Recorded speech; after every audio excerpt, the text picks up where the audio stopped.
আমি আর আমার বন্ধু। হ্যালো। তো আমরা একসাথে ইন্টারমিডিয়েট পরীক্ষা দিছি। আমরা যখন পরীক্ষা দিই, এখানে আমরা গ্রাম থেকেই পরীক্ষা দিছি। তো আমাদের যখন পরীক্ষা শেষ হইতো, প্রতিটা পরীক্ষার পরে প্রতিটা দিন আমরা দুইজনে গ্রাম ঘুরতে বের হইতাম। ও যদিও গ্রামের ছেলে, কিন্তু মানে গ্রামকে খুব দেখতো না। মানে একটা কথা আছে না যে আহ, যে যেটা পায় সে সেটার মূল্য বোঝে না। আর আমি তো শহর থেকে আসছি এখানে। আসলে এটা তো বিষয় না। তো এখন আমি করতাম এখানে, আমরা দুইজন একসাথে পরে গ্রাম দেখতে বের হইতাম।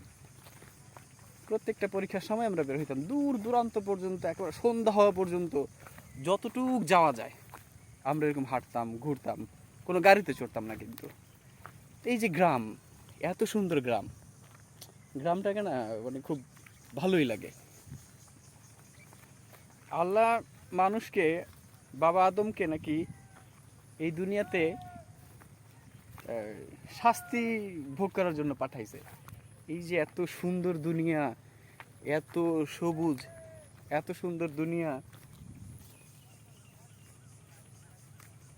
এইখানে নাকি আল্লাহ শাস্তি ভোগ করতে পাঠাইছে। যাই হোক, আল্লাহ রহমান, এই জন্য মানে তার শাস্তিটাও খুব সুন্দর। যদিও আমি এখানে জাহান্নামের কথা বলতেছি না। কই পরে, যাই হোক, এই যে এত সুন্দর নদী, এত সুন্দর বাতাস, তারপর এত সুন্দর প্রকৃতি, এত সুন্দর খোলা মাঠ। ওইটা মসজিদ। যখন পানি ওঠে, হ্যাঁ, ওই যে দূরে মসজিদ। জোয়ারের সময় তোমার মসজিদের এই কোণে পানি আসে, এই কোণার উপরে পানি ভরে যায়, তখন মনে হয় যে বিশাল এক সমুদ্র। তাই? হ্যাঁ, এখন তো তো আচ্ছা, যাই হোক, যখন এই যে জোয়ারে যখন পানিতে ভরে যায়, তখন মনে হয় না যে ওই সমুদ্রের মাঝে বা নদীর মাঝে মসজিদ? হ্যাঁ, মসজিদ মনে হয় যে মসজিদটা হলো একবার নদীর পাশে বা সমুদ্রের কোনো সমুদ্রের পাশে মসজিদটা। তাই? আসলে কি না। আচ্ছা, যাই হোক, এই যে এত সুন্দর, এখন এই কিছুদিন আগে এখানে কি চাষ হয়েছে? ফুট বা তরমুজ। তরমুজ চাষ হয়েছে না? চারণ ভূমি, এখন গরু কি সুন্দর ঘাস খাইতেছে। এগুলো দেখতেও খুব সুন্দর লাগে। আবার ওই যে উপাসী নদী আছে, চল নদীর দিকে যাই। তা এখন তো যাই হোক, যেটা বলতেছিলাম, মানে আল্লাহ তাআলা আমাদেরকে নাকি এখানে শাস্তি ভোগ করার জন্য পাঠাইছে। আসলে এই এত সুন্দর দুনিয়া, এই শাস্তি কি বলে সওয়া যায়। আর খুব আরামদায়ক শাস্তি এটা। এখন আমি ওই জাহান্নামের শাস্তির কথা বলতেছি না। জাহান্নামের শাস্তি আরও ভয়ঙ্কর হবে। আল্লাহ, আমি যেটাই বলতে চাইতেছি, আল্লাহ রহমান, তাই তার শাস্তিটাও খুব সুন্দর। এইখানে তার শাস্তিটাও দয়া এই দুনিয়াতে। আর আল্লাহ জাহান্নামে যেটা দিবে, তখন হচ্ছে কাদেরকে আল্লাহ জাহান্নামে দিবে? আমরা যারা এই দুনিয়াতে আল্লাহকে ভুলে গেছি, সম্পূর্ণরূপে ভুলে গেছি, ওই দুনিয়াতেও আল্লাহ তাদেরকে ভুলে যাবেন। মনে রাখবেন না। এখন আমরা যারা পাপী, যারা আল্লাহকে ভুলি নেই, পাপ করলে আবার বলি যে আল্লাহ ক্ষমা করে দাও, মাফ করে দাও, ভুল করছি, ক্ষমা করে দাও। আল্লাহকে স্মরণ করি, ভুল করার পরেও স্মরণ করি। আশা করি আল্লাহ আমাদেরকে মাফ করে দিবেন, আশা করি। আর কোথাও পড়ছিলাম যে ইমানের সংজ্ঞাটা হচ্ছে আশা আর ভয়, এই দুইয়ের মাঝেই হচ্ছে ইমান। অর্থাৎ আল্লাহর কাছে আশাও করতে হবে, আবার আল্লাহকে ভয়ও করতে হবে। আশাটা হচ্ছে যে হযরত ওমর রাদিয়াল্লাহু তাআলা আনহু বলছিল যে আল্লাহ যদি সব মানুষকে জাহান্নামে দিয়ে যদি একটা মানুষকে যদি জান্নাতে দেয়, তাহলে আমি আশা করি ওই মানুষটা আমিই হব। এটা হচ্ছে আশা। তো যাই হোক, যে যেটা বলতেছিলাম, মাঝখানে আর কি ভিডিওতে সমস্যা হয়েছিল, যে হযরত ওমর রাদিয়াল্লাহু তাআলা আনহু বলছিল আল্লাহ যদি সব মানুষকে জাহান্নামে দিয়ে একটা মাত্র মানুষকে জান্নাত দেয়, সেটা আমি আশা করি সেটা আমিই হব। এটা হচ্ছে আশা।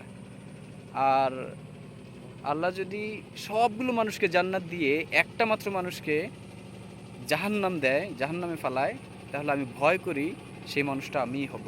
এটা হচ্ছে ভয়।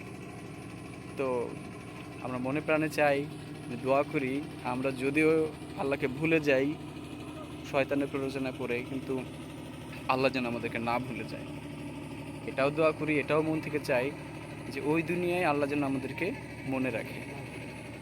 আমরা পরীক্ষা শেষ করে আমরা বন্ধুরা, 2 বন্ধু ঘুরতে বের হইতাম।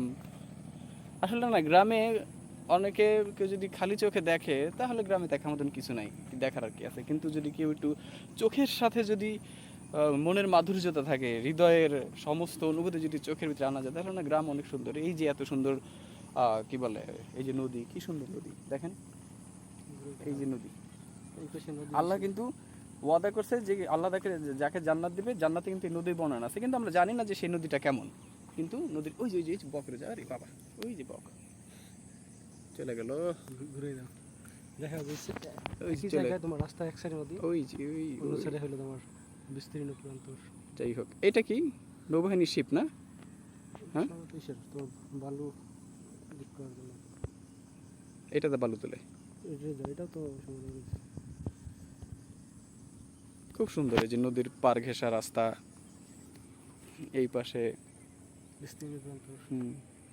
এখানে চাষের জমি, এদিকে মাছ পাওয়া যায় না ওই সময়, তোমার ই থাকে এখানে নদীতে পানি উঠলে পরে এখানে পানি জমলে মাছ হয় না? মাছ। আচ্ছা, তো যাই হোক, যেটা বলতে নিছিলাম যে অনেক সময় দেখা যায় যে এখানে দেখা যায় এই নদীতে, পানিতে, পুকুরে, খালে হাঁসগুলো কি সুন্দর করে সাঁতার কাটে। আবার এত সুন্দর করে হাঁসগুলো তাকায়, খুব মায়া লাগে। তারপরে এই যে একটা মুরগি, খুব ভালো লাগে যখন দেখি যে এগুলো মুরগি, অনেকগুলো মুরগি একসাথে থাকে। তারপর দেখা যায় এই হয়তো বা আমাকে দেখে কোনো একটা গুই সাপ তারপরে করে কোথায় কোন গর্তে লুকায়া যায়, এই সন্ধ্যা ছুঁইছে অবস্থা, মানে এই গোধূলি লগ্নে দেখা যায় কোথাও কোথাও পাতির শিয়াল দেখা যায়। আবার ওই যে দূরে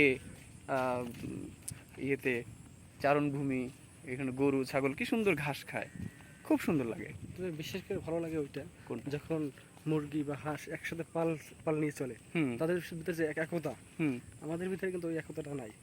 এই যে দিন দিন কিন্তু বিলীন হয়ে যাচ্ছে।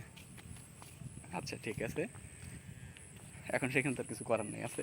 আচ্ছা যাই হোক, যেটা বলতেছিলাম এই যে গ্রাম যে ঘুরে দেখা, আসলে এই গ্রাম ঘুরে দেখার মাঝে কিন্তু কোনো প্রাপ্তি নাই।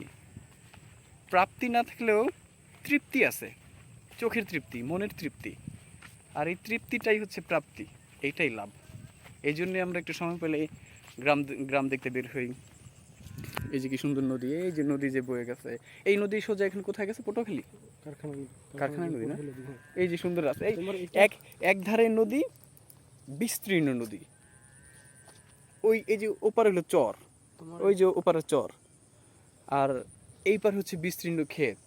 খুব ভালো লাগে, মনটা একবার পুরো প্রশান্ত হয়ে যায়। এই নদী তো বিশাল নদী, তোমার ওই যে কবাই থেকে আইসা কারখানা দিয়ে তোমার এসে বের হয়েছে একবারে পাতা বুনি একদম। এই যে কি সুন্দর রাস্তা, দেখ,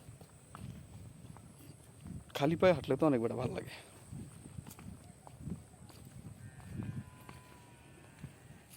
ওই যে দূরে একটা গরু ডাকতেছে, মনে হয় মালিকরে ডাকতেছে না? যে সন্ধ্যা হয়ে গেছে, আমারে নিয়ে যাও, আমারে নিয়ে যাও, সময় হয়ে গেছে, সবাই হয়ে যাবে, আমাকে নিয়ে যাও। ওই শোনা যায়, শোনা যায়। এগুলো আসলে খুব ভালো লাগে তোমার। আবার এখানে দেখা যায় মাঝে মাঝে বকের ঝাঁক উইরা যায়, খুব ভালো। গ্রাম খুব সুন্দর, গ্রাম সুন্দর, কিন্তু গ্রাম সুন্দর বইলা যারা মনে করে যে গ্রামের মানুষগুলো মনে হয় খুব সুন্দর, খুব সহজ সরল, আসলে এটা খুব ভুল কথা।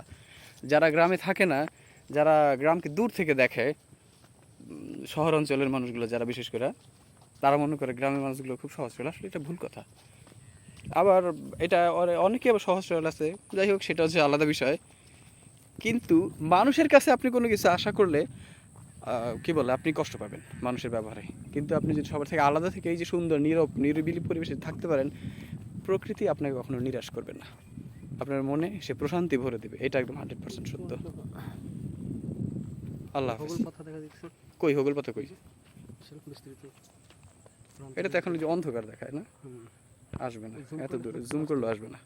ওই এই যে হোগল পাতা, হোগল বন। আসলে এই হোগল পাতা অনেকে নাও চিনতে পারে, এগুলো দিয়ে পাটি বোনা হয় না? পাটি, তারপর জায়নামাজ, তারপর তোমার হলো হোগলা বলে আর কি, এটা বিশাল মাদুরের মতো ইউজ করা যায়।